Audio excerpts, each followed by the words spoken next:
In Norway, Martin and his friends found some hidden treasure in a cabin in the mountains. This summoned a bunch of Nazi zombies led by Colonel Herzog, who wanted their treasure back. They chased after the group, killing them one by one. Only Martin survived, and he lost an arm to get rid of a zombie bite. He gave the zombies their treasure to calm them down before running to his car so he could finally escape. Unfortunately, now Martin is discovering that he has a coin in his pocket, so Herzog appears at his window and breaks it to grab him. Soon more zombies are jumping on his car, so Martin makes an effort to reach the keys and start the vehicle.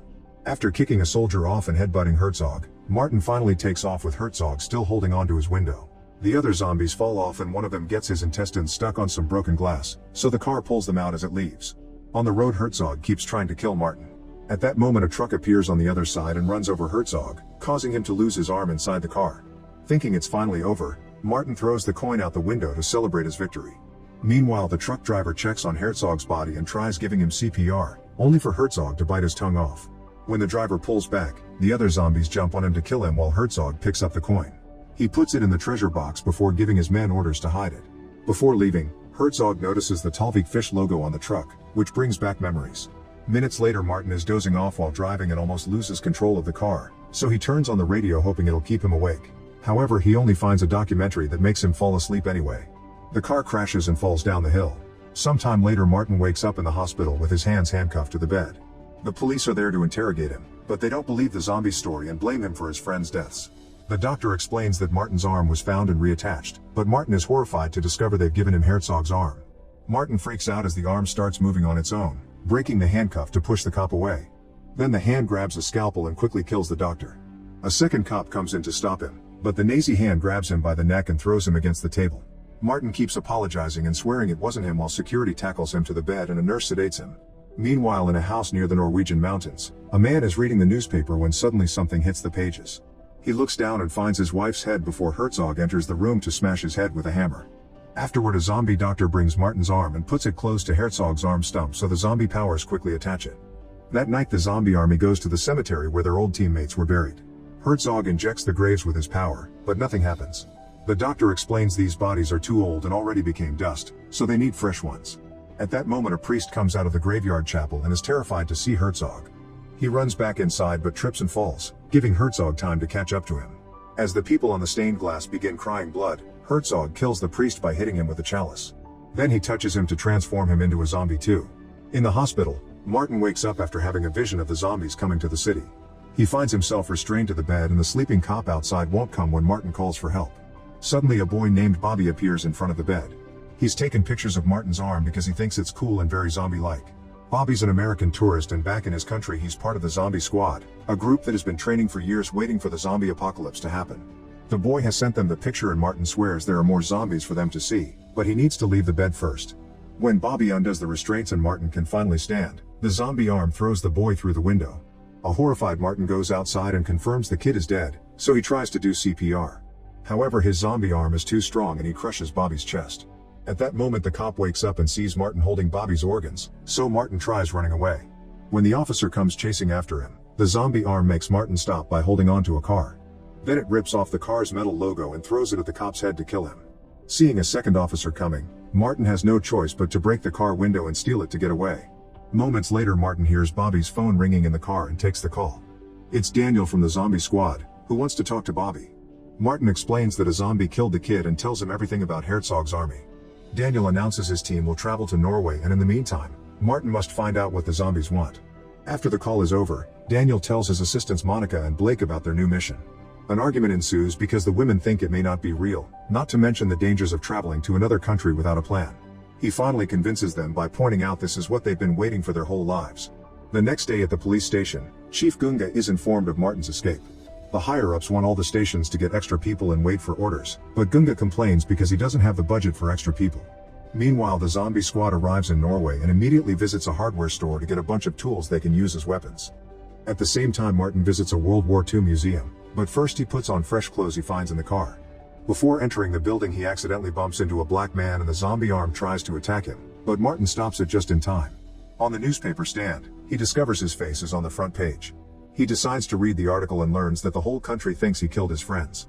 When he enters the museum, receptionist Glenn is also reading the newspaper and panics when he sees the criminal from the picture, so Martin has to hold him with his extra strong hand and forces him to cooperate. Glenn shows him the information he has on Herzog, who used to be a close friend of Hitler's. When Herzog and his army came to Norway, their biggest warship was attacked by English bombers in Talvik.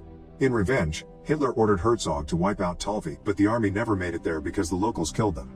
Martin realizes the zombies' goal is to attack Talvik to finish their mission. While Martin studies a map to find Talvik, he hears screaming outside.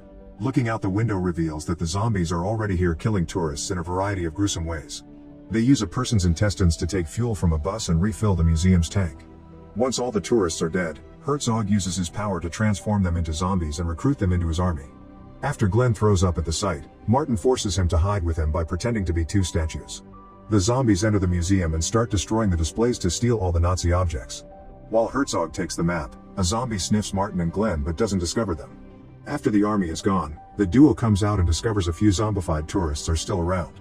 Martin uses his special arm to rip off a woman's scalp and throw her at a car. Then he smashes a man's head against the bus and tears the heart out of a woman's chest. All the other bodies are dead and Martin closes the eyes of a dead man for dignity, not realizing his arm is activating. The guy transforms into a zombie and startles Martin, who kills him again. Realizing he has Herzog's power, Martin touches the man once more and brings him back to life. The zombie doesn't attack, meaning it's under the control of the power that made him. Suddenly a flying axe kills the zombie and Martin discovers the squad is here. Daniel is so excited about his kill that he makes his assistants take a picture of him with the body.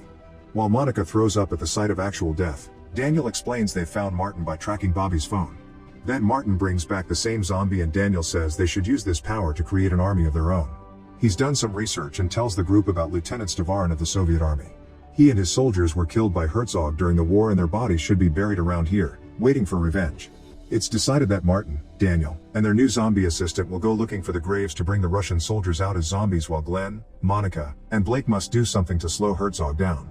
In the meantime, the zombies have taken the tank from the museum and are marching through the forest, bringing down the trees in the way. Soon they find some houses and run over some kids in the backyard to kill them.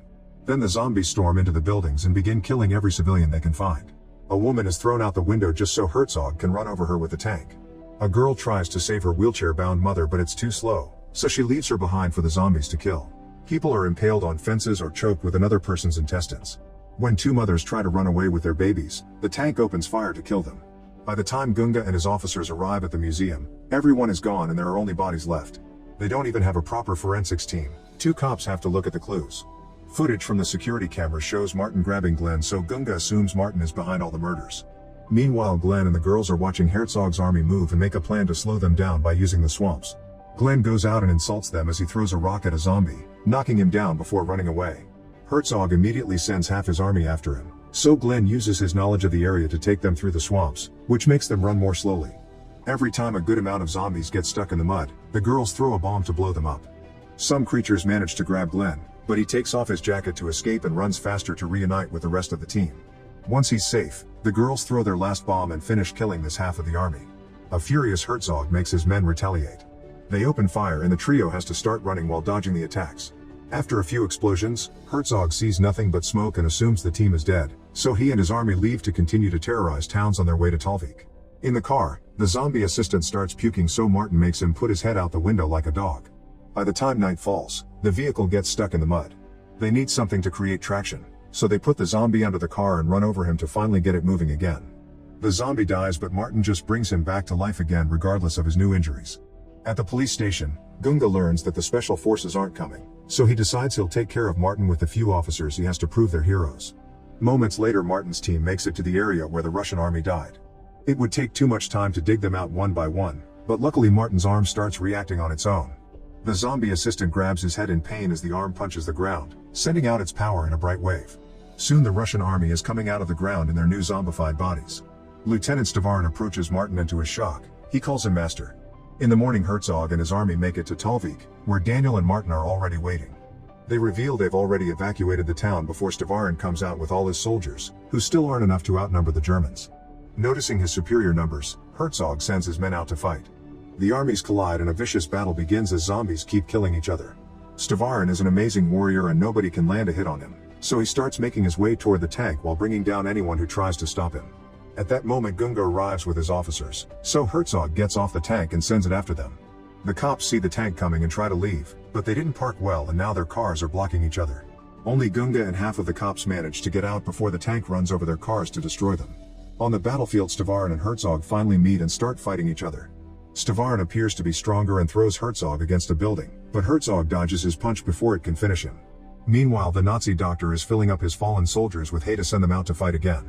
If someone is missing a limb, he replaces it with random tools. Daniel and Martin are helping the Russians, but Daniel leaves to investigate where the tank is going. The zombies try surrounding him, however Daniel has been training for this and quickly brings them down using hammers. When the priest is about to attack too, the zombie assistant tackles him to defend his master. Gunga and the surviving officers hide inside a house, where they watch Martin kill zombie after zombie in a variety of ways, like pulling out their intestines and throwing them on the power lines to electrocute them. A zombie almost catches Martin by surprise, but at that moment Glenn and the girls show up and bring the creature down with a shovel. After a few more punches, Stavarin manages to bring Herzog down, but when he's about to kill him, a soldier hits Stavarin first with an axe. Then Herzog gets a pickaxe and crushes Stavarin's head. The Russians are clearly losing the fight, so Monica tells Martin they must concentrate their efforts on killing Herzog because he's controlling the rest of the army. Martin runs to tackle Herzog and they burst through a house wall. Then they start fighting each other, but Herzog is clearly stronger and easily throws Martin through the ceiling and walls. In the kitchen, Martin grabs random tools to defend himself, yet Herzog still grabs him and burns his face on the stove. Outside, Glenn and the women keep on fighting, but no matter how many zombies they kill, the German soldiers just keep coming. Seeing this is the end, Glenn is about to make a big confession only to be killed by a zombie before he can finish. While Blake and Monica are surrounded, Daniel manages to get inside the tank and starts fighting the two drivers. He manages to defend himself pretty well at first, but the zombie is still stronger and pushes him against the wall to stab him. In the house, Herzog beats Martin up a little more before he starts choking him. However, since the drivers are fighting Daniel, the tank loses control and crashes into the house, picking both men up. The zombie assistant kills the priest with a rock, but his celebration is interrupted when the tank runs over him. Daniel manages to push the zombie back and hits him with a hammer, killing him by pushing a bullet into his head. On top of the tank, Herzog and Martin continue to fight. This time Martin gains the upper hand and starts beating Herzog up, but unfortunately he falls off the tank when Daniel finally stops it. Herzog approaches Martin and gets ready to kill, only for Daniel to activate the tank's cannon and blow Herzog's head up. The zombies on the field that are about to kill the girls instantly lose their power and fall to the ground like normal bodies. Afterward, the zombie squad says goodbye to Martin and everyone leaves. Gunga and his officers come out of the house and wonder how they'll explain all these bodies, which they'll have to pick up one by one. Sometime later, Martin makes it to the cemetery and finds his dead girlfriend's grave. He digs her out and uses his power to revive her. Now they can kiss and do the dirty in the car while the zombie assistant watches from afar. In Talvik, the Nazi doctor finds Herzog's head, which opens his eyes. Make sure to subscribe and turn on notifications so you can watch more videos like this. Thanks for watching.